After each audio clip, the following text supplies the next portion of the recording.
All right, we are logged on to domain controller 1 with the DomAdmin account.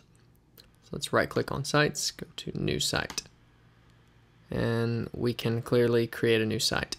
If we could not, then this option here wouldn't even show up. It wouldn't just be grayed out, it would be gone. All right, now we are logged into domain controller 2 with the DomAdmin account. So the DomAdmin account on the child domain cannot create a new site. The option is not there. All right, connected to domain controller 1, logged in as EntAdmin. Let's see if we can create a new site. Right click on sites, new site, there it is. If we could not create a new site, this would not even be here. All right, logged into domain controller 2 as the local EntAdmin. Let's see if we can create a new site.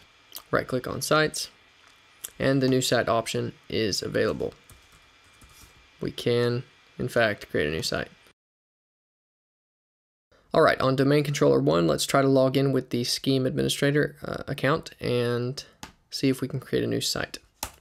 As you can see, we get an error message trying to log into this particular machine. I have not figured out why yet. When I figure it out, I will let you know. So let's try to log in on domain controller 2, and it works just fine. So logged into domain controller 2 with the Schema administrator account. All right, so let's see if we can create a new site. Right click on sites, and if the ability to create a new site were here, it would be in between these two options. As you can see, it's not even there at all. It's not just grayed out, it's completely gone. So we cannot create a new site with the Schema administrative account. All right, on domain controller 1, logged in as DomAdmin, let's see if we can create a new user. Here in our local domain, let's right click on users and go to new user, and if we fill out this form and click next, we will be successful. Let's see if we can create a new user on the child domain. Click OK, click OK. Expand this, right click on users, and as you can see, there is no new option. It's completely gone. Up here, create new user is grayed out. It's not an option. So we cannot create a user in the child domain with this account. All right, so in the child domain, logged in as DomAdmin. This is domain controller 2. You can see here's the child domain, and we can create a new user. If we could not, this new would not be here. Let's see if we can create a new user in the parent domain.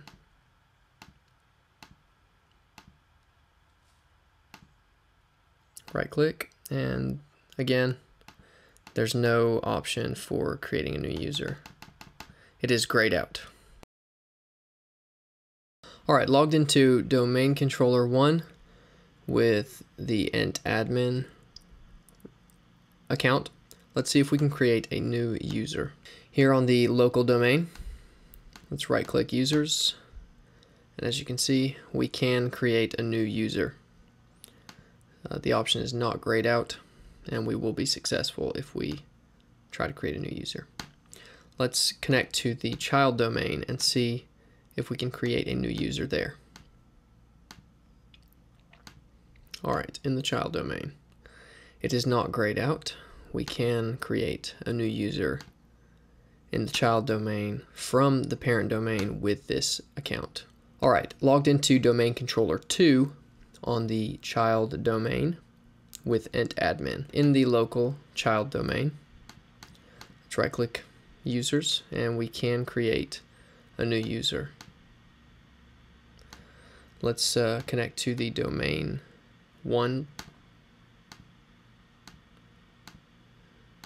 Right click users, and the option exists there as well. We can create a new user.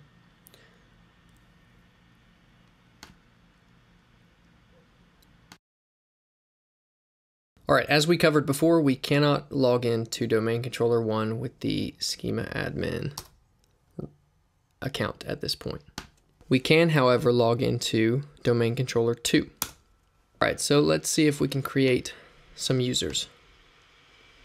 Here in the local child domain, right-click Users, New, and we do have the ability to create new users. Let's see if we can do the same in the parent domain.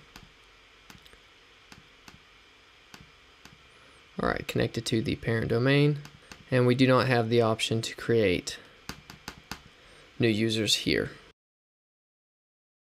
All right, logged into Domain Controller 1 with the DomAdmin account. Let's see if we can register the schema management.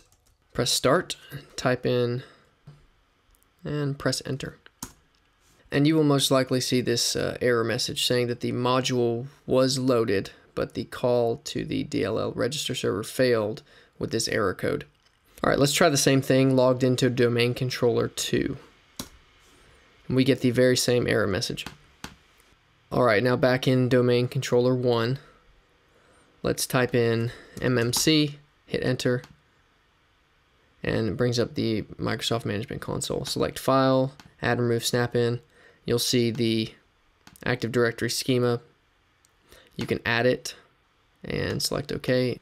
Once Active Directory schema has been registered and you're able to add it to the Management Console, you can right-click on attributes and see if you have the ability to create any attributes or alter the schema in any way. It will basically be the same thing here on Domain Controller 2. It'll be exactly the same. We can see it, but we can't alter it. All right, so logged into Domain Controller 1 with the EntAdmin account. We get the exact same message as with the DomAdmin account.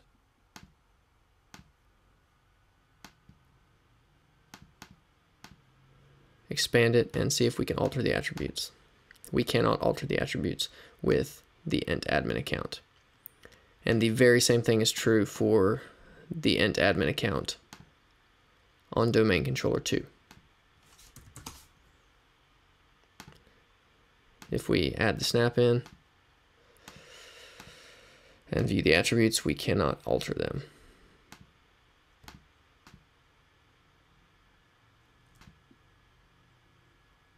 Insufficient access rights. All right, on Domain Controller 2, logged in as the schema administrator, let's try the same thing. Schema management.dll. Same call that we've been getting. Now the difference is with the schema administrative account, we can not only add this snap-in, but we do have the ability to alter it. So be careful. All right, 5.3, configuring groups and permissions. Part A, global groups. Logged into Domain Controller 1 with the local administrative account. Let's go to Active Directory users and computers. And go to New and create group. For the group name, type in admins 1. For the group scope, we want to keep it at global. Group type, security. Press OK, and voila, we have a group. All right, so let's switch over to Domain Controller 2. Logged in as the local administrator. Go to the users and computers, right-click users, new group. Let's name this one admins 2. This is going to be another global security group. Click OK, and there we have it. All right, section B, universal groups. Right-click users, let's create a new group. This time, it's going to be a universal group. Let's make this called LAdmins. No number after it, just LAdmins. Keep it on security, click OK. Right-click LAdmins, go to Properties, go to Members, and let's add some members. Here on the local domain, we want to add LAdmins1. Check names, click OK.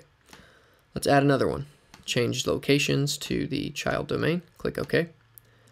We're going to want to add LAdmins2. Check names, click OK. Go to the Member Of tab, click Add. We want to add the Administrators group. Click Add, and let's add again. Change location to the child domain, click OK, and add that administrative group. So now we have created this LAdmins group. We've made it a member of the administrators for both the domain and the child domain, and we have added the LAdmins1 and 2 groups to the LAdmins universal group. Alright, part C, assigning permissions. On Domain Controller 1, logged in as the local administrator, go to Administrative Tools and Users and Computers. Let's create a new user with the name. Click Next.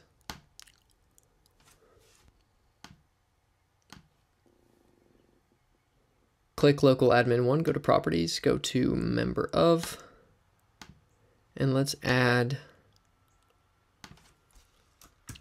LAdmins1.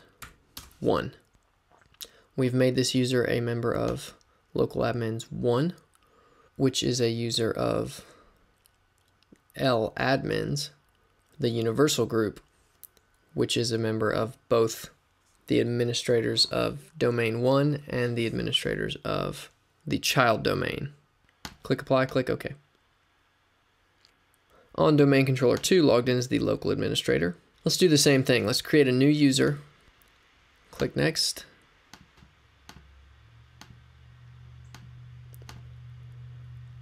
Go to Properties and add this user to the LAdmins2 group. So they are a part of this global group, which is a part of a universal group, which is a member of multiple local administrative groups. All right, so let's log off and log back on so we can test the permissions that we've laid out here. On Domain Controller 1, logged in as the local admin 1 account that we created, we should have permissions equivalent to both the local administrator of domain 1 as well as the local administrator of child 2. Let's just try a few things. We have the ability to create new groups and users and all that jazz on the local domain as well as the child domain. And the reverse is also true. From the child domain, we will have the ability to add users on basically locally and on separate domains. All right, 5.4, using dsadd to add a user account. Part A, in the parent domain. All right, logged into Domain Controller 1 with the administrator account. Open Command Prompt and start typing. Press Enter. And we succeeded. So now that we've created an OU, let's create a user for that.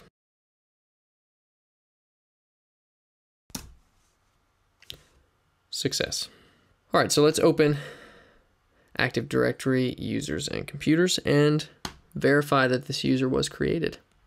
All right, here's the OU that we created, sales, and within sales, there's the user that we created. All right, on Domain Controller 2, as the administrator in the child domain, open Command Prompt, and let's do the very same thing. This time we're going to add a services OU. Was successful. All right, now, as before, we want to create a user for that OU. And this time we're going to add a password. we're going to add a SAM ID, AJS, and we're going to add a UPN. So once you've typed all that, click enter. And it was successful. So let's open users and computers to verify. There's the service OU, and within it there's AJ, the user we created. So it was successful.